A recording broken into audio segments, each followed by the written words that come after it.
Welcome to our YouTube channel. तो हम इस सीरीज़ में हरियाणा के कुछ ज़िले कवर कर रहे हैं। हमने फ़रीदाबाद ज़िला किया था और काफ़ी सारे और ज़िले किए थे। चैनल पे आपको मिल जाएंगे, आप देख सकते हैं। आज जो हम ज़िला करेंगे वो है पलवल। अब देखिए, हरियाणा में सबसे साउथ में जो लाई करता है वो पलवल है। यहाँ पर दिल्ली है, दिल्ली से नीचे फ़रीदाबाद है और फिर हमारा क्या है, पलवल। जो पलवल है वो एक मंडल का हिस्सा है जिसका नाम है फ़रीदाबाद मंडल, जिसमें फ़रीदाबाद, पलवल और मेवात आते हैं। ये 3 ज़िले। तो हमने फ़रीदाबाद कर चुके हैं, आज हम कर रहे हैं पलवल। तो यहाँ देख सकते हो आप, जब आप दिल्ली से साउथ साइड जाओगे, यूपी की साइड, यहाँ पर यूपी आएगा आगे जाके। तो अगर जब आप यूपी की साइड जा रहे हो तो आपको पहले फ़रीदाबाद पड़ेगा और फिर पलवल आएगा। अब ये किस हाईवे पे लाई करता है, पहला क्वेश्चन तो यही आ जाता है। तो आइए इसका डिटेल मैप देखते हैं पलवल का, इस वाले हिस्से का। तो वही मैंने यहाँ पर बनाया हुआ है। तो देखिए, सबसे पहले ऊपर से फरीदाबाद से आ रहे हैं तो NH2, इसका नाम है NH2, नेशनल हाईवे नंबर 2। तो नेशनल नंबर हाईवे नंबर 2 पे ही हमारा क्या पड़ता है, पलवल। फिर थोड़ी सी आगे जाओगे आप साउथ में, बिल्कुल यहाँ पर लाई करेगा होडल। तो पलवल और होडल ये 2 जगह हो गई। मेन जो शहर है यही है। फिर एक और शहर है जिसका नाम है हथीन। अब इस शहर के बारे में यहीं पे जान लेते हैं हम सब कुछ। हथीन लगभग आपको ऐसा लग रहा होगा हाथी के बारे में बात हो रही है, जैसे हथनी होती है ऐसे ही हथीन। तो हथीन का अगर क्वेश्चन आए हरियाणा जीके में कि हाथी की अस्थियां कहाँ से प्राप्त हुई है, तो वो हथीन से प्राप्त हुई है। और यहीं पे क्या है, एक हमारी शहीद मीनार। यही 2 पॉइंट्स है जो हमें हथीन से देखने हैं। बाकी हम देखेंगे अब पलवल के बारे में, होडल के बारे में, कुछ गांव है बंचारी गांव, इसके बारे में क्या है बातें, वो सारी हम देखने वाले हैं अब। तो चलिए पहले देखते हैं पलवल जो है वो जिला कब बना था। ये जिला बना है 13 अगस्त 2008 को। इसके बाद बस एक ही जिला और बना है हरियाणा का, जिसका नाम है हमारा चरखी दादरी, जो कि 2016 में बना। तो उससे पहले जो जिला बना था वो था हमारा कौन सा, पलवल, 2008 में। अब कुछ बातें कर लेते हैं, इसके निक नेम क्या है पलवल के। पहली बात, इसको कहते हैं सिटी ऑफ कॉटन। कॉटन यहाँ पर भरपूर मात्रा में पैदा होता है, तो इसको सिटी ऑफ कॉटन कहा जाता है। साथ में यहाँ पर कहा जाता है इसको सिटी ऑफ शुगर। तो अगर सिटी ऑफ शुगर आए या सिटी ऑफ कॉटन आए तो आंसर आएगा आपका क्या, पलवल। तो शुगर और कॉटन दोनों हमारी ऐसी चीज़ें हैं जो खेतों में उगाई जाती है। तो उनके बारे में क्या रहेगा, इनके बारे में इसका नाम हो गया, निक नेम हो गया। अब एक बहुत पुराना नाम भी है इसका, हिस्ट्री के प्रोस्पेक्टिव से जो है कि इसका नाम पलवल क्यों पड़ा था। तो एक राक्षस हुआ करता था प्लम्बासुर। तो ये प्लम्बासुर राक्षस की राजधानी हुआ करती थी ये जगह पलवल, और उस राक्षस की राजधानी की वजह से इसका नाम क्या पड़ गया, पलवल। एक और मान्यता है, आपने सुना होगा आईने अकबरी। पहला तो क्वेश्चन यही आ जाता है हिस्ट्री में, आईने अकबरी किसके द्वारा लिखी गई। तो अकबर के 9 रत्न हुआ करते थे, उन 9 रत्नों में से एक रत्न था अबुल फजल। तो अबुल फजल ने एक किताब लिखी थी जिसमें अकबर की लाइफ के बारे में सब कुछ लिखा हुआ था। अकबर का कार्यकाल कैसा था, उसने क्या क्या एडमिनिस्ट्रेशन किया, वो सारी बातें थी। उसका बुक का नाम था आईने अकबरी। तो उस बुक के अंदर भी उल्लेख मिलता है कि जो ये जगह है इसका नाम पुराना क्या था, अपलव। तो अगर क्वेश्चन आए हरियाणा जीके में कि अपलव इनमें से किस जिले का एक पुराना नाम है, तो वो होगा पलवल जिला। तो इतनी बातें आपको पता होनी चाहिए। तो यहाँ से हमने देखा क्या क्या नाम आ सकते हैं, city of cotton, city of sugar, या फिर प्लम्बासुर की राजधानी, या फिर अपलव। तो इतनी बातें आपको पता होनी चाहिए इसके नाम के बारे में। अब एक और बात बताता हूँ, क्या था, दिल्ली सल्तनत के समय पे, मुगल काल से पहले दिल्ली सल्तनत था, तो उस समय पर हरियाणा को इक्तों में डिवाइड किया गया था। हरियाणा क्या, पूरे भारत में इक्ते बनाए गए थे। इक्ते क्या था, यानी पूरी ज़मीन को कुछ भागों में डिवाइड कर दिया गया। कुछ इक्तों के अंदर कुछ गांव आ जाते थे कि किसी एक इक्ते में 500 गांव है, किसी में 40 गांव है, किसी में 50 गांव है। तो उस समय पर हरियाणा का जो सबसे छोटा इक्ता था वो हमारा क्या था, पलवल, जिसमें कुल 40 गांव थे। तो अगर क्वेश्चन ये भी आ जाए कि सल्तनत काल में सबसे छोटा छोटा इक्ता कौन सा था, तो पलवल था। एक बात है, एक और क्वेश्चन आता है, इक्ता सिस्टम किसने शुरू किया था। ये ज़मीन को नापने की इकाई थी, ये शुरू किया था हमारा इल्तुतमिश ने। ये गुलाम वंश का राजा था इल्तुतमिश। देखिए, गुलाम वंश की संस्थापना कौन करता है, कुतुबुद्दीन ऐबक। और कुतुबुद्दीन ऐबक के बाद कौन आता है, इल्तुतमिश, गुलाम वंश में। तो ये इल्तुतमिश ही था जिसने इक्ता सिस्टम शुरू किया था, और उस समय पे सबसे छोटा इक्ता कौन सा था? हमारा पलवल था। इतनी बात आपको जाननी है बस। उद्योगों की बात करें तो शक्कर, खाने की शक्कर होती है जो भाई, और साइकिल, ये दो उद्योग यहाँ पर मेन है इस जगह पर। ठीक है, एक और इसका नाम है, इसको कहते हैं स्कूल और अस्पतालों का शहर।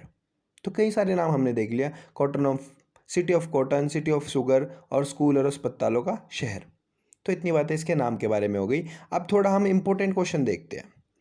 एक क्वेश्चन आता है कि गांधी जी को पहली बार गिरफ्तार कहाँ से किया गया? तो वो पलवल से किया गया था। अब इसकी स्टोरी समझिए क्या थी।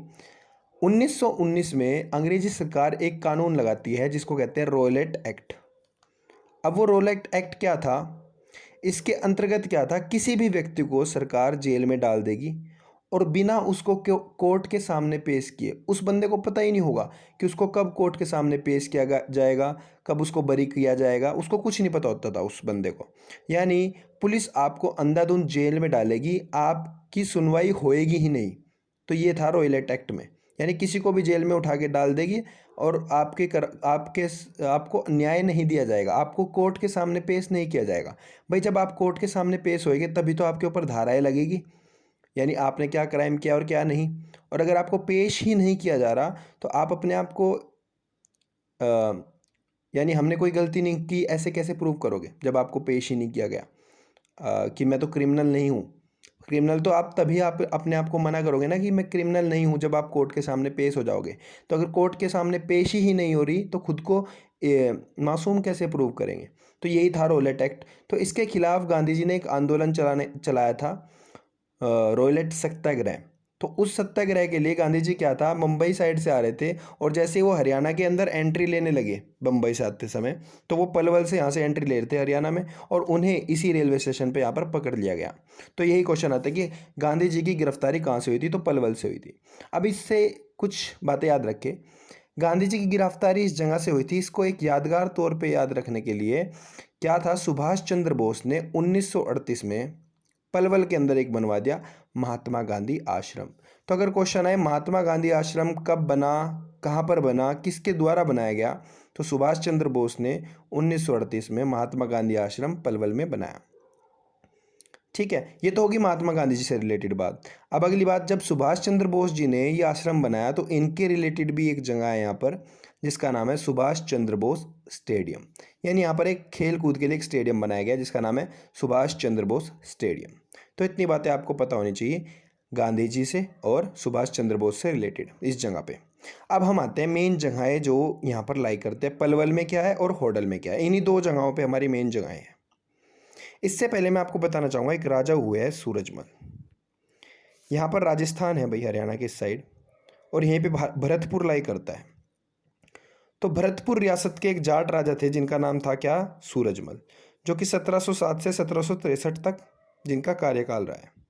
अब एक मेन बात थी, अंग्रेजों ने इन्हें 13 बार हराने की कोशिश की लेकिन एक भी बार सूरजमल नहीं हारे।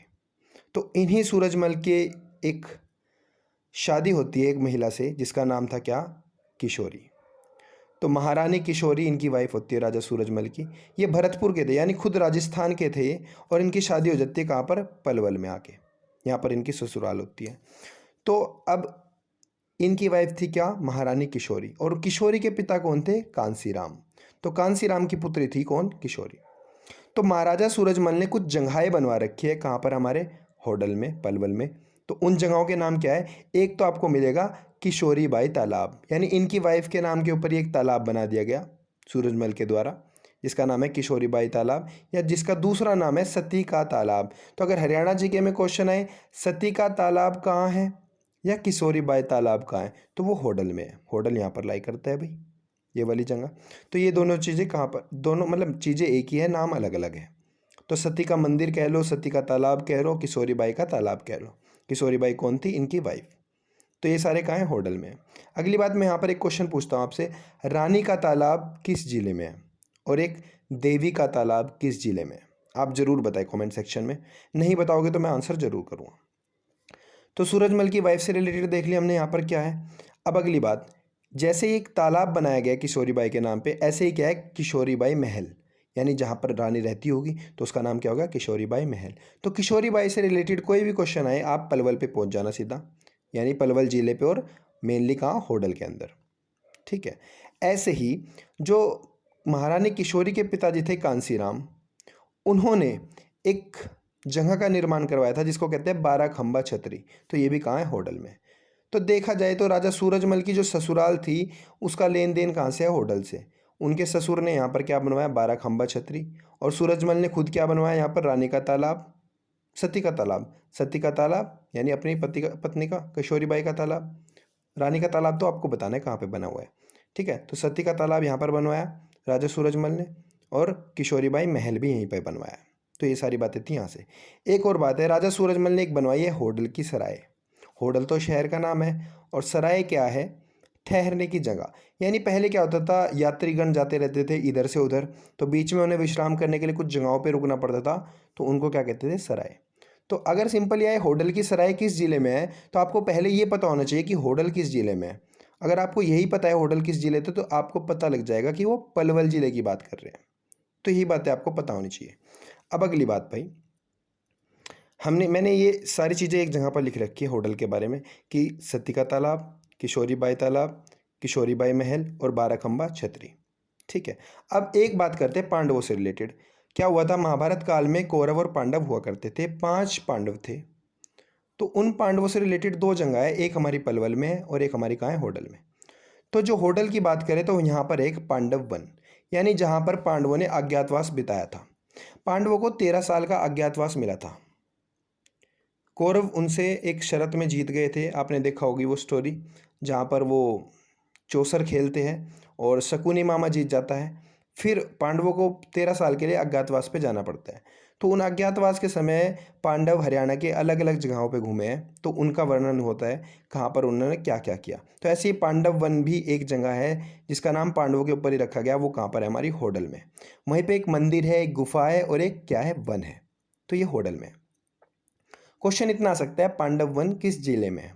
तो आप पलवल जिला कहोगे, जगह का नाम क्या है? होडल। ऐसे ही क्या है? एक पंचवटी मंदिर, वो भी कहाँ है? हमारा पलवल के अंदर है यहाँ पर। यानी यहाँ पर पांडवों ने फिर से क्या किया था? विश्राम। और इस पंचवटी मंदिर पलवल के अंदर ही, इसके पास में एक घाट है जिसका नाम है द्रौपदी घाट।